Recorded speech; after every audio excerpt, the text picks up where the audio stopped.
دو مختلف واقعات لیکن واقعات کی ایک دوسرے سے حد درجہ مماثلت، دونوں کی نوعیت ایک جیسی ہے۔ ایک طرف ہے کیمرون جو کہ تعلق رکھتا ہے امریکہ سے، دوسری طرف حال ہی میں جو کارساز کراچی حادثہ ہوا، موصوفہ کا نام نتاشا۔ ایک طرف قانون کی بالادستی ہے، وہ ملک جہاں رول آف لا ہے، ایک طرف ہمارا وطن جہاں مائٹ از رائٹ۔ افسوس کے ساتھ کہنا پڑ رہا ہے، کیمرون جو کہ باپ کی دی ہوئی قیمتی گاڑی مسٹینگ کو چلاتے ہوئے جس نے تیز رفتاری میں ایک بچی اور ایک ماں کو کچل دیا، اور جس کے حق میں پورے امریکہ سے ہمدردی کی کمپین چلائی گئی کہ یہ نوجوان کس قدر خوبصورت ہے، اور لڑکیاں تو اس کی آنکھوں کی دیوانی تھی، اور باقاعدہ اس کے لیے کمپین چلائی گئی کہ اس کی عمر بہت چھوٹی ہے، اس کی ساری زندگی ختم ہو جائے گی، اسے سزا نہ دی جائے۔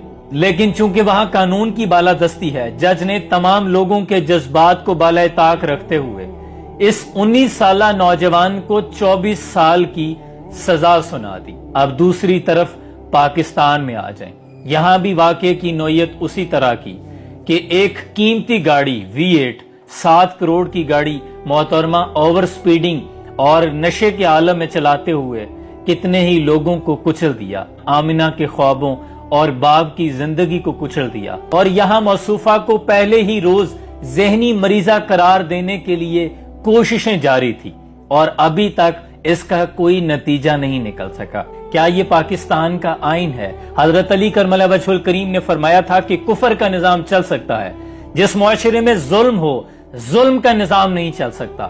تاریخ اٹھا کر دیکھیں، جب قبیلہ بنو مخزوم کی فاطمہ نامی عورت نے چوری کی تھی، وہ قبیلہ جو بہت نام عزت رکھتا تھا، بڑا اثر و رسوخ رکھتا تھا، تمام لوگ سفارشیں لے کر آئے۔ وہ لوگ یہ سوچنے لگے کہ اگر ہمارے قبیلے کی بیٹی کا ہاتھ کاٹ دیا گیا چوری کرنے پر، ہماری تو ناک کٹ جائے گی۔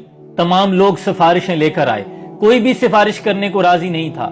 پھر حضرت اسامہ ابن زید جو حضور اکرم صلی اللہ علیہ وسلم کے منہ بولے بیٹے تھے، ان کے ہاتھ یہ سفارش بھیجی گئی۔ جب وہ پیغام لے کر حضور اکرم صلی اللہ علیہ وسلم کے پاس آئے تو آپ کا چہرہ غصے سے سرخ ہو گیا۔ آپ نے فرمایا مدینے کے تمام لوگوں کو بلاؤ۔ لوگوں کو اکٹھا کیا گیا تو آپ نے بڑے جلال کے ساتھ فرمایا کہ لوگوں سنو، اگر اس کی جگہ میری بیٹی فاطمہ بھی چوری کرتی، میں محمد اس کے بھی ہاتھ کٹوا دیتا۔ اللہ اکبر! تم سے پہلے قومیں اسی لیے تباہ ہو گئی تھی کہ وہ مظلوم کو، غریب کو تو سزا دے دیتے تھے، لیکن جو بڑے لوگ ہوتے تھے، اشرافیہ امیر زادے ہوتے تھے، انہیں چھوڑ دیا جاتا تھا۔ یہی وجہ ہے کہ ہمارا معاشرہ آج پستی کی طرف جا رہا ہے۔ جس دیس میں ماؤں بہنوں کو اغیار اٹھا کر لے جائیں، جس دیس میں قاتل غنڈوں کو شراب چھڑا کر لے جائیں، جس دیس کی کورٹ کچہری میں انصاف ٹگوں پر بکتا ہو، جس دیش میں منشی قاضی بھی مجرم سے پوچھ کے لکھتا ہو، جس دیش میں غربت ماؤں سے بچے نیلام کرواتی ہو، جس دیش میں دولت شرفا سے ناجائز کام کرواتی ہو، اس دیش کے ہر ایک لیڈر، ہر ایک حاکم پر سوال اٹھانا واجب ہے۔ سلام پہنچے۔